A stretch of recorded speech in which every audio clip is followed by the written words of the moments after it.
Bonjour à tous et bienvenue dans cette nouvelle vidéo. Nous allons voir comment choisir son ordinateur. Tout d'abord, nous allons voir quel PC vous avez besoin.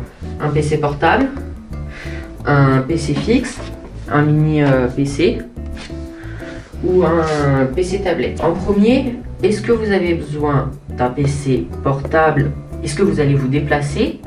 Sinon, préférez un PC fixe. Si c'est pour des petits PC, pour qu'ils soient plus petits, préférez le mini PC. Après, vous avez le PC tablette. Si vous vous déplacez par exemple et que vous avez besoin d'un PC moins cher et performant, préférez le PC tablette qui sera moins cher mais plus performant. Après, si vous avez besoin d'un PC fixe parce que vous restez et vous n'avez pas besoin de vous déplacer, vous avez le PC fixe qui est grand mais qui prend beaucoup de place. Si vous en voulez un petit, vous pouvez prendre le mini PC. Maintenant, nous allons voir quelle utilisation allez-vous faire de votre PC. Pour commencer, nous allons voir la bureautique. La bureautique, c'est tout ce qui est traitement de texte, diaporama, naviguer sur internet, regarder des vidéos sur YouTube, des séries, des films, tout ça. Donc ça, c'est la bureautique.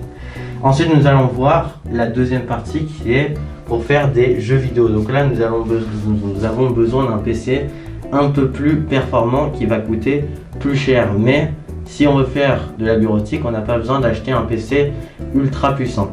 Et donc maintenant, nous allons voir donc quel type de matériel il vous faut en fonction de vos besoins.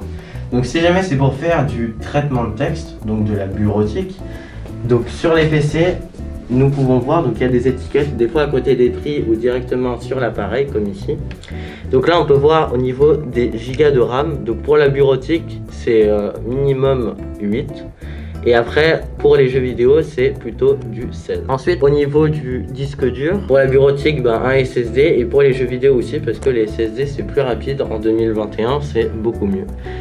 Ensuite, nous allons voir les autres étiquettes qui sont ici, avec donc là, le processeur et la carte graphique. Pour les jeux vidéo, la carte graphique est très importante et il vous faudra une carte graphique Nvidia ou en tout cas une carte graphique assez performante. Mais pour la bureautique, on peut prendre directement un ordinateur sans carte graphique, c'est-à-dire que c'est carte graphique intégrée dans le processeur.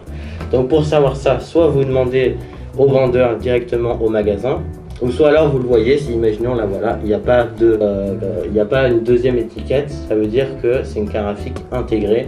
Et donc pour faire de la bureautique, c'est parfait.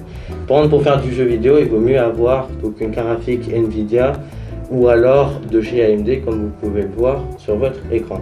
Donc les étiquettes se situent sur les côtés, mais aussi par exemple sur ce modèle de PC, on peut les voir à l'arrière, comme ceci. Aussi, au niveau des PC fixes, ça peut être comme cela. Donc ça, c'est un Pentium, donc c'est écrit dessus.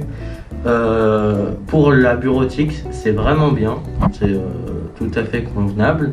Par contre, pour les jeux vidéo, il faudra plus un Intel Core i5, comme on peut voir ici, ou i7.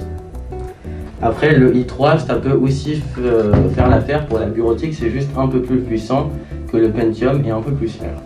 Après, il ne faut pas se tromper avec les anciens modèles d'étiquettes. Donc comme celle-ci, on peut voir qu'elle n'est pas tout à fait pareille, elle ne brille pas tout à fait pareil. Mais si vous achetez neuf en magasin, normalement il n'y aura que du matériel récent, donc pas besoin de se soucier de ça. Il existe également des processeurs AMD, donc une autre marque que Intel.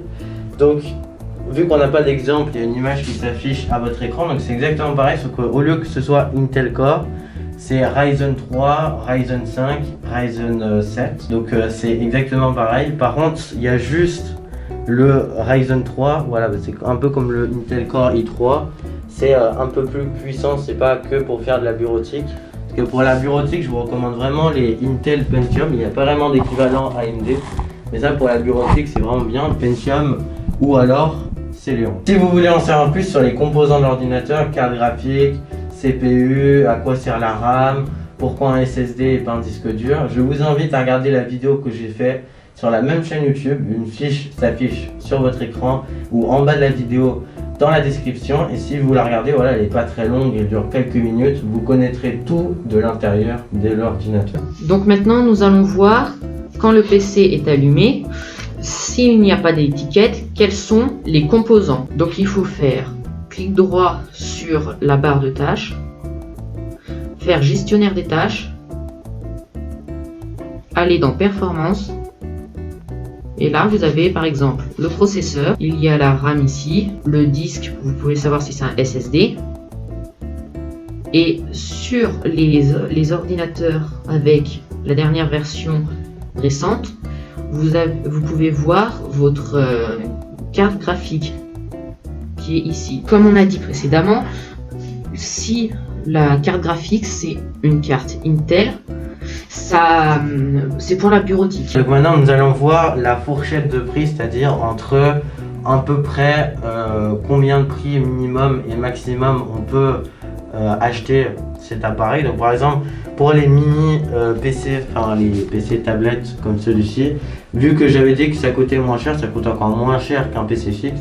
Là on en a entre 200 € et 3000 €. Il y a des modèles haut de gamme et des modèles bas de gamme, mais les modèles bas de gamme à environ 250 €, 230 €, ils sont vraiment de bonne qualité. Par exemple ça c'est un modèle bas de gamme, il fait tourner des jeux et plein de choses, donc ça c'est vraiment bien. Ensuite maintenant les PC portables, donc là si on veut un PC correct, 400 et du 500 € à peu près, donc c'est un peu plus cher. Donc si on n'a pas le budget, surtout si on n'a pas besoin de se déplacer, ça sert à rien de prendre un PC portable. Ensuite les PC fixes, là c'est un peu moins cher, la fourchette de prix c'est un peu plus entre du 300 € et du 400 € aussi, un peu plus, mais c'est un peu moins cher que ça. Et ensuite les mini PC, c'est un peu plus cher quand même que les PC fixes, parce que du coup ils sont tout petits, mais ça reste quand même moins cher que les PC portables, mais c'est toujours à peu près pareil, toujours entre le, mais là un peu plus, je pense plutôt entre le 400 et le 500 €. Merci d'avoir regardé notre vidéo jusqu'à la fin.